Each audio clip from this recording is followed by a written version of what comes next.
ಬೈಕ್ಗೆ ಪ್ಯಾಲೆಸ್ತೇನ್ನ ಧ್ವಜ ಕಟ್ಟಿ ಹಾರಾಟ ನಡೆಸಿರುವಂತಹ ಘಟನೆ ಇದು. ಚಿಕ್ಕಮಗಳೂರು ಕಡೂರು ರಾಷ್ಟ್ರೀಯ ಹೆದ್ದಾರಿಯಲ್ಲಿ ಬೈಕ್ಗೆ ಪ್ಯಾಲೆಸ್ತೇನ್ ಧ್ವಜ ಕಟ್ಟಿ ರೌಂಡ್ಸ್ ಹೊಡೆದಿದ್ದಾನೆ. ಹಿಂದೂ ಸಂಘಟನೆಗಳು ಇದಕ್ಕೆ ಆಕ್ರೋಶವನ್ನು ವ್ಯಕ್ತಪಡಿಸಿವೆ. ಹಿಂದೂಪರ ಸಂಘಟನೆಗಳಿಂದ ಪೊಲೀಸ್ ಠಾಣೆಗೆ ದೂರು ಸಹ ಕೊಡಲಾಗಿದೆ. ಚಿಕ್ಕಮಗಳೂರು ನಗರ ಠಾಣೆಯಲ್ಲಿ ದೂರನ್ನ ನೀಡೋದಕ್ಕೆ ಸಂಘಟನೆಯ ಕಾರ್ಯಕರ್ತರು ಮುಂದಾಗಿದ್ರು. ಕಿಡಿಗೇಡಿಗಳ ನಡೆಯನ್ನ ಖಂಡಿಸಿ ಹಿಂದೂಪರ ಸಂಘಟನೆ ಪ್ರತಿಭಟನೆ ಸಹ ನಡೆಸಿದೆ. ಪ್ಯಾಲೆಸ್ತೇನ್ ಧ್ವಜವನ್ನ ಕಟ್ಟಿ ಹೇಗೆ ಹಾರಾಟ ನಡೆಸಿದ್ದಾನೆ, ರೌಂಡ್ಸ್ ಹೋಗಿದ್ದಾನೆ ಅನ್ನೋದಕ್ಕೆ ದೃಶ್ಯವನ್ನು ನೋಡ್ತಾ ಇದ್ವಿ. ಇದಾಗಿದ್ದು ಚಿಕ್ಕಮಗಳೂರು ಕಡೂರು ರಾಷ್ಟ್ರೀಯ ಹೆದ್ದಾರಿಯಲ್ಲಿ.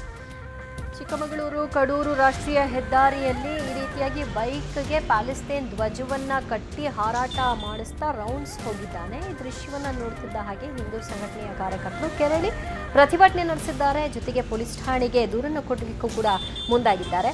ಯಾರವನು ಯಾತಕ್ಕಾಗಿ ಪ್ಯಾಲೆಸ್ತೇನ್ ಪ್ರೇಮವನ್ನ ಇಲ್ಲಿ ಮರಿತಾ ಇದ್ದಾನೆ, ಆತನಿಗೆ ಇಲ್ಲಿರಲಿಕ್ಕೆ ಯೋಗ್ಯತೆ ಇಲ್ಲ ಅಂತಂದರೆ ಅಲ್ಲೇ ಕಳಿಸಿ ಇಲ್ಲಿ ಭಾರತವನ್ನು ಆರಿಸುವಂತಹ ನೆಸೆಸಿಟಿ ಏನು ಅನ್ನೋದು ಸಂಘಟನೆಯ ಕಾರ್ಯಕರ್ತರ ಒಂದು ಪ್ರಶ್ನೆಯಾಗಿದೆ. ಈಗ ಪೊಲೀಸರು ಇದನ್ನ ದೂರು ದಾಖಲು ಮಾಡಿಕೊಂಡು ಈ ಯಾರ ಕಿಡಿಗೇಡಿ ದೇಶದ್ರೋಹಿ ಅವನನ್ನ ಹಿಡಿದು ತಂದು ತಕ್ಕ ಕೇಸನ್ನ ಜಡಿದ್ರೆ ಬುದ್ಧಿ ಕಲಿಸಬಹುದು ಅಂತ ಕಾಣಿಸುತ್ತೆ. ದೇಶದ್ರೋಹಿಗಳನ್ನು ಬಂಧಿಸಿ ಬಂಧಿಸಿ ಬಂಧಿಸಿ ಬೇಕು ಬೇಕು ನ್ಯಾಯ ಬೇಕು ಬೇಕು ನ್ಯಾಯ